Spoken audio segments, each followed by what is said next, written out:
They called me worthless, she confessed, but the cowboy said, "Then they never saw the fire you?" The twin suns of Red Mesa 7 burned low across the horizon, turning the dust clouds into waves of gold and red. The frontier town of Dry Hollow sat between rocky hills and open plains where metal cattle grazed beside real ones. Wind pushed sand through narrow streets, and old buildings leaned like tired travelers who had walked too far. Life on Red Mesa 7 was hard. Only stubborn people stayed. Alara moved quietly through the supply station, carrying a crate filled with repair tools. She kept her head slightly lowered as she passed a group of miners near the door. They laughed loudly at something she could not hear. She knew better than to ask. She had learned long ago that people rarely noticed her unless something went wrong. The supply station was small but important. Ships landed here for fuel, miners came for equipment, and ranchers traded goods before heading back into the wild desert. Alara knew every shelf, every machine, and every broken wire hidden behind the walls. She fixed problems before anyone else saw them. Still, no one called her skilled. "Move faster," her Uncle Joran said from behind the counter. His voice was not cruel, but it carried no warmth either. "Shipment coming in soon?" Alara nodded quickly. "Yes," she always said yes. Outside, a warning siren began to sound. A long, rising tone echoed across the town. People looked toward the sky, squinting at the distant horizon. Solar storm. The words appeared on a flickering screen above the door. Storms on Red Mesa 7 were dangerous. Solar energy mixed with dust clouds, creating waves of charged particles that could shut down shields and destroy electronics. "Close the shutters," someone shouted. Alara moved without hesitation. She sealed the station doors, activated backup generators, and checked the power flow through the main console. Her hands moved fast, guided by years of quiet practice. A flicker appeared on one of the screens. Power spike. She leaned closer, heart racing. If the power grid overloaded during the storm, half the town could lose electricity. "Uncle," she said carefully, "the energy intake is too high." Joran barely glanced up. "System always holds, don't worry." But Alara watched the numbers climb higher. She did worry. Without waiting for permission, she opened a panel beneath the console. Warm air rushed out, carrying the smell of heated circuits. She adjusted the energy routing manually, redirecting excess power into storage batteries that were rarely used. Outside, thunder rolled across the sky like giant footsteps. The lights inside the station flickered once, then steadied. The overload warning disappeared. Alara exhaled slowly. No one noticed what she had done. Miners continued talking. Her uncle checked inventory. A trader argued about prices near the counter. She wiped dust from her hands and returned to stacking crates. It was always like this. Later, as the storm grew stronger, the door slid open just long enough to let a tall figure step inside. Wind rushed in behind him before the door sealed again. The stranger removed his wide-brimmed hat and shook dust from it. His coat was long and worn, but reinforced with smart fiber that shifted color slightly with movement. A plasma revolver rested at his side, old but well-maintained. A cowboy. Not the old Western kind from history stories, but a space-range rider, someone who traveled between distant settlements and survived alone in harsh worlds. His eyes scanned the room calmly before settling briefly on Alara. She looked away quickly. "Storm caught you too?" Joran asked. "Seems so," the cowboy replied. His voice was low and steady. "Name's Cade." He paid for a drink and leaned against the wall, watching the storm through a narrow window. Outside, lightning moved like silver veins across the sky. Alara tried not to look at him again, but she felt his presence in the room. He stood differently from others, relaxed but alert, like someone ready for anything. Another alarm beeped from the console. Alara turned sharply, energy levels rising again. The storm was growing stronger. She moved quickly to the panel, adjusting controls. A surge passed through the station, causing the lights to dim. This time, Cade watched her closely. "You know what you're doing?" he asked gently. She hesitated. "I think so." "Then trust yourself." No one had ever said that to her before. She swallowed and focused on the controls. She rerouted power again, stabilizing the flow. The screens turned green. The danger passed. Cade gave a small nod, almost like a silent approval. Alara felt heat rise in her face. She was not used to being seen. Hours passed as the storm raged outside. People settled into quiet conversations. Some slept against walls. The air inside felt warm and heavy. Eventually, Alara stepped outside into the back storage area to check backup batteries. The storm had begun to fade, leaving the sky glowing with electric colors. She thought she was alone until she heard footsteps behind her. Cade stood near the doorway. "You saved this place twice," he said simply. She shook her head quickly. "No, it's just maintenance." He tilted his head slightly. "Funny thing about maintenance, most people don't notice until it fails." She did not know how to respond. Silence stretched between them. Finally, she said softly, "They call me slow or useless sometimes." The words escaped before she could stop them. She stared at the ground, embarrassed. "They called me worthless," she confessed quietly. Cade did not answer immediately. He watched the fading storm as if choosing his words carefully. "Then they never saw the fire in you," he said. She looked up in surprise. No one had ever spoken to her like that. "I'm just helping," she said. "Helping doesn't stop overloads during solar storms," he replied calmly. "Helping doesn't make quick decisions under pressure."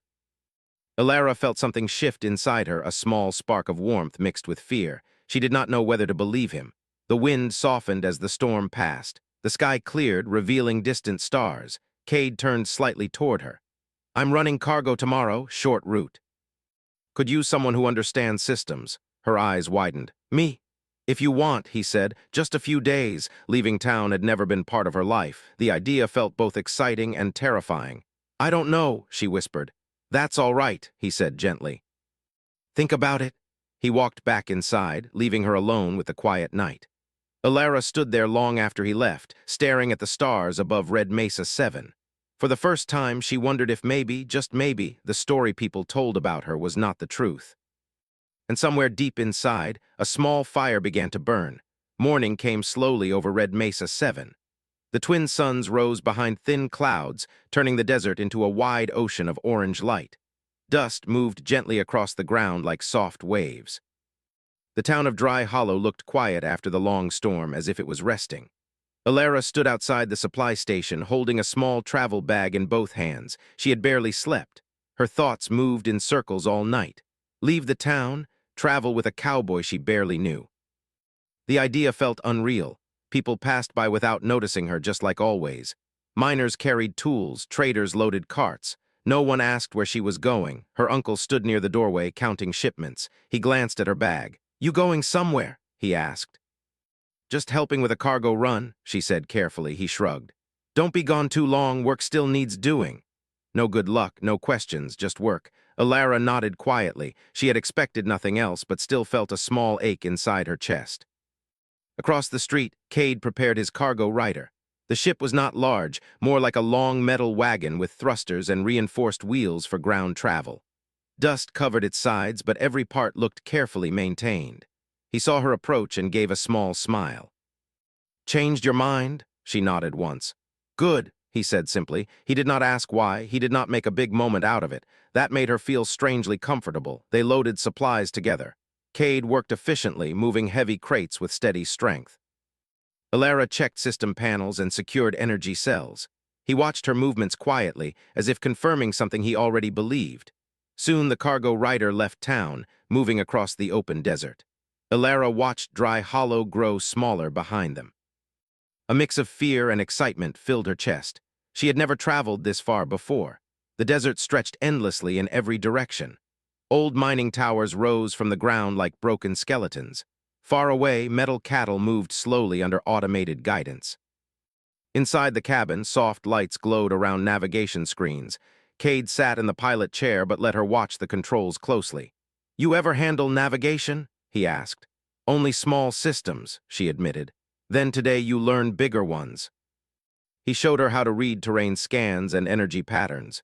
His teaching style was calm. He did not rush her or make her feel slow. When she made small mistakes, he corrected them without frustration.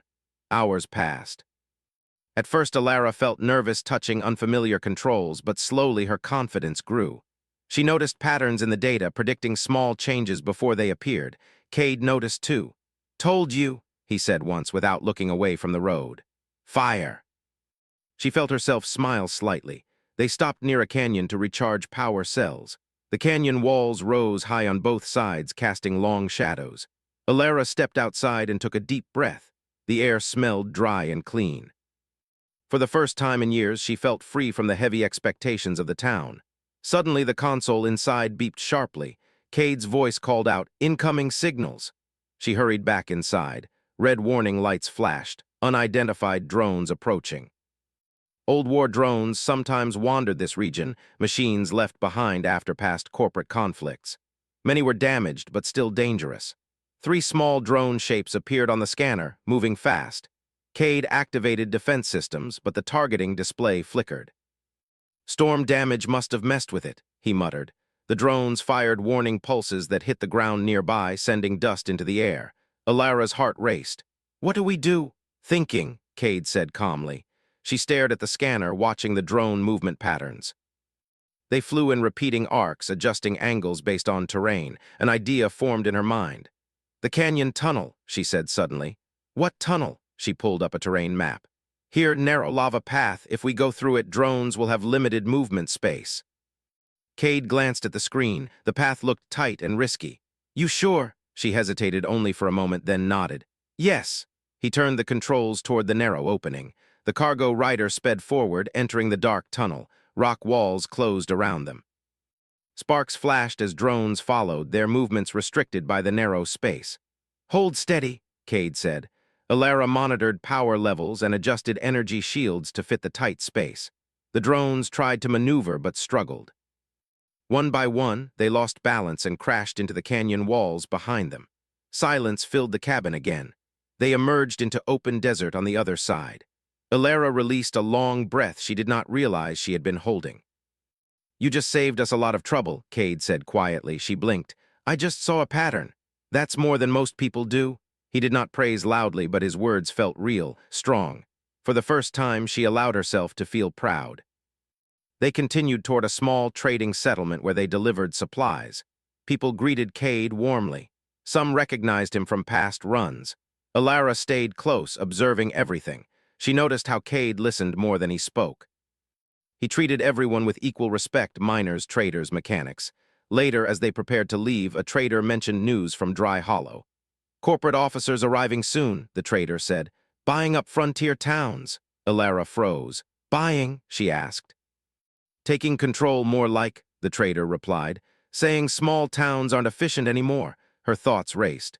The supply station, her uncle, the people she knew, everything could change. Back on the cargo rider, she sat quietly. "You thinking about going back?" Cade said gently. "Yes." "Good reason?" "It's my home," she said. He nodded. They traveled through sunset, the sky turning deep red. Alara watched the desert passing by and realized something had changed inside her.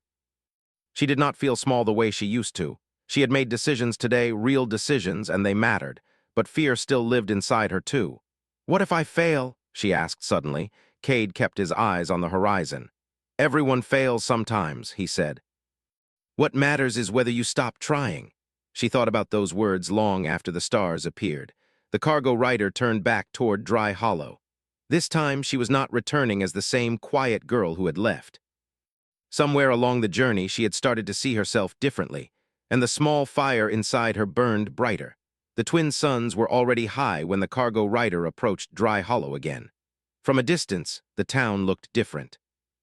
Large silver ships stood near the landing zone, their polished surfaces shining against the dusty ground. Tall communication towers blinked with new signals that Alara had never seen before. Her stomach tightened. "They're already here," she said quietly. Cade nodded once. "Looks like it." As they drove closer, Alara noticed people gathering in small groups. Conversations stopped as the cargo rider passed. Some faces showed worry, others showed anger. The corporate ships looked clean and powerful, completely different from the worn frontier machines she had grown up around. Cade parked near the supply station. Alara stepped out slowly, her boots touching familiar ground. For a moment she felt like the old version of herself again, quiet, small, unsure. Then she remembered the canyon, the drones, the decisions she had made. She took a deep breath. Her uncle Joran stood near the entrance, talking to 2 strangers wearing dark uniforms. Their clothes were sharp and perfectly pressed. Small glowing symbols marked them as corporate representatives. Joran looked relieved when he saw her. "You're back," he said quickly. "Good, things are complicated."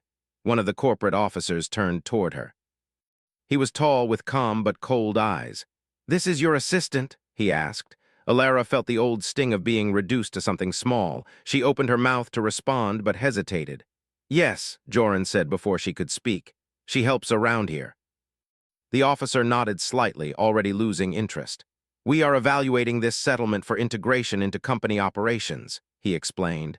"Efficiency improvements will benefit everyone." Alara listened carefully. The words sounded polite, but something about them felt heavy. "What happens to independent businesses?" she asked quietly. The officer smiled without warmth. "They will either adapt to new systems or be replaced." The words landed like stones. After the officers left, townspeople gathered near the supply station. Voices rose with worry. Some people argued loudly, others stood silently, unsure what to do. "They'll take everything," one miner said. "We can't fight a corporation," another replied. Alara watched the chaos. Everyone spoke, but no one had a clear plan. That night she sat inside the supply station, reviewing old system data. Years of shipment records filled the screens. Energy usage patterns, resource inventories, hidden efficiencies she had quietly maintained for years. She had never thought of this information as important before. Now she saw it differently. Cade leaned against the wall, watching her work. "You've been busy," he said. "I know this place," she replied softly. Maybe there's a way to show them we're valuable." He did not interrupt. He simply nodded, giving her space to think. For hours she studied the numbers. Patterns appeared slowly, like shapes emerging from fog. She noticed unused energy reserves, shipping routes that could be improved. Mineral deposits that had been ignored because they were difficult to access. The town was not weak. It was simply misunderstood. The next morning, a public meeting was called in the main hall. Corporate representatives stood at the front while townspeople filled the room. The air felt tense. The lead officer spoke calmly about modernization and profit. He showed charts predicting better outcomes under corporate control. Some people nodded nervously. Alara felt her hands shake. She had never spoken in front of so many people before. Her mind whispered old fears. "You are not important. You will fail. No one will listen." She glanced at Cade. He stood near the back, watching quietly. He did not step forward to speak for her. Instead, he simply met her eyes and gave a small nod. "Trust yourself." Alara stood slowly. I have something to say," she said. Her voice sounded small at first, almost lost in the room. Some people turned toward her in surprise. The officer paused politely. "Go ahead." She walked to the front, holding a small data tablet. Her heart pounded so loudly she thought everyone could hear it. "This town is not inefficient," she said carefully. "The systems are just not organized well." She showed charts she had created overnight. Energy flow improvements, shipping schedules that reduced waste. New mining zones that could increase output without damaging the environment. People leaned forward, listening. Her voice grew steadier as she continued. "We already have everything we need," she said. "We just need better coordination." The officer watched silently. "And you believe this plan will increase productivity?" he asked. "Yes," she said, stronger now, "because I've already been doing parts of it without anyone noticing." A murmur spread through the crowd. Alara continued explaining. She pointed out details only someone who truly knew the town would understand. She spoke about community cooperation, not just profit numbers. For the first time, people saw her differently, not as the quiet helper, but as someone who understood the heart of Dry Hollow. The officer studied her projections carefully. "This is unexpected," he admitted. "We will review your proposal." The meeting ended with uncertainty, but hope filled the air. Outside, townspeople approached her one by one. "You never told us you knew all this," a miner said. She smiled slightly. "No one asked." Cade walked beside her as they left the hall. "You did good," he said simply. She felt warmth spread through her chest. But that night, doubt returned. She sat alone under the stars, thinking about everything that had happened.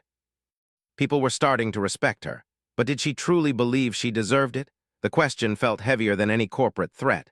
She remembered the words she had once spoken, that she was worthless. The old belief still lived somewhere inside her. Footsteps approached. Cade sat beside her without speaking. After a long silence, she said quietly, "What if they only listen now because they're desperate?" "Maybe," he said calmly. "Or maybe they're finally seeing what was always there." She looked at the sky, watching distant stars. Part of her wanted to believe him, and for the first time in her life, she realized something important. Recognition from others felt good, but real change would come only when she believed in herself. The fire inside her was no longer just a small spark.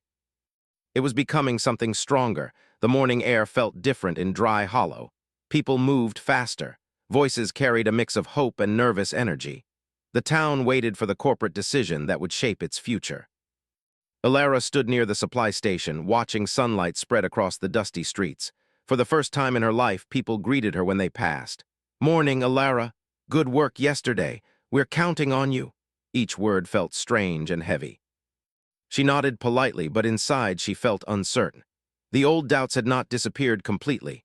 They stayed quiet in the background, whispering that she was not enough. Cade worked nearby, checking equipment on the cargo rider. He moved calmly as always, but she noticed he watched her from time to time, as if making sure she was steady. The corporate officers called another meeting in the main hall. Everyone gathered again. The air felt tense, like the moment before a storm. The lead officer stepped forward. "We have reviewed the proposal presented yesterday," he said. "The data shows potential." A quiet murmur spread through the crowd. "However," he continued, "potential is not proof. We require demonstration." Alara's heart beat faster. "You will have one opportunity," he said. "Show us your system working in real time. Improve productivity within a short period. If successful, the town remains independent under your new structure." Silence filled the room. If she failed, the corporation would take control. People looked at her waiting. Fear rose inside her like a wave. She wanted to step back, to disappear into the crowd like before. But something stronger held her in place. She nodded slowly. "I will try." Outside, the town began preparing immediately. Alara organized work groups based on the plan she had created. She assigned tasks carefully, matching people to roles where they could succeed. At first, some doubted her instructions. A few miners whispered that she had never led before. But she stayed calm, explaining clearly, showing them how small changes could improve efficiency. Cade helped where needed but never took control. He fixed broken transport units and encouraged workers quietly, but he allowed Alara to lead. Hours passed. The first challenge appeared when a shipment schedule failed. A cargo loader broke down, threatening to delay deliveries. Panic spread quickly. Alara felt pressure build inside her chest. Old thoughts returned. "You can't do this. You will fail." She closed her eyes for a moment and took a slow breath. Then she remembered the canyon, the drones. The moment she trusted herself, she stepped forward. "Reroute to Platform 3, she said firmly. "Use backup rails. We adjust timing by 12 minutes. People hesitated, then followed her instructions. The shipment moved again. One success led to another. Energy consumption dropped. Delivery times improved. Workers began smiling, surprised by how smoothly things ran. By evening, the corporate officers reviewed the results. Numbers showed clear improvement. The lead officer nodded slowly.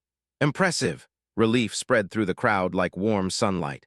"The town will remain independent," he announced. Cheers erupted. People laughed, hugged, and celebrated. Alara stood quietly in the middle of it all, feeling overwhelmed. She had done something she never believed possible. Her uncle approached her slowly. "I didn't realize how much you knew," he admitted. His voice carried regret.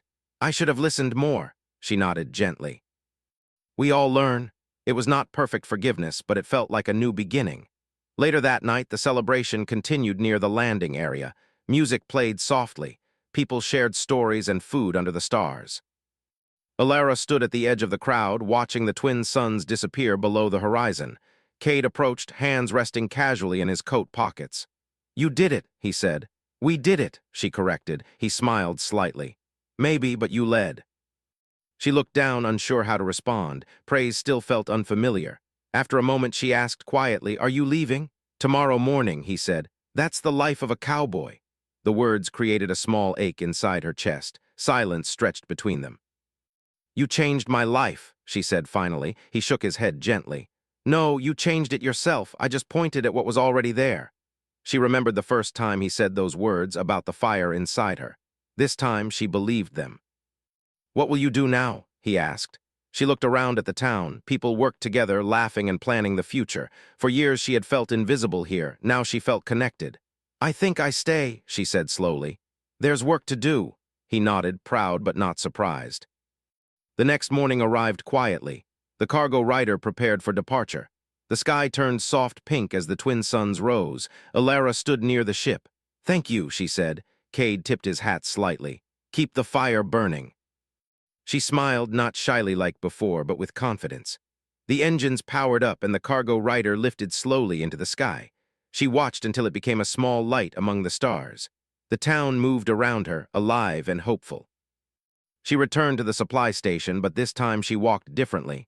Her steps felt steady, her shoulders straight. People asked her questions, they listened when she spoke, and inside her the old voice that called her worthless finally faded. She understood now. The fire had always been there. She had only needed to see it herself. Under the wide sky of Red Mesa 7, Alara began her new life, not as the quiet girl hidden in the background, but as someone strong, capable, and seen. And this time she believed it.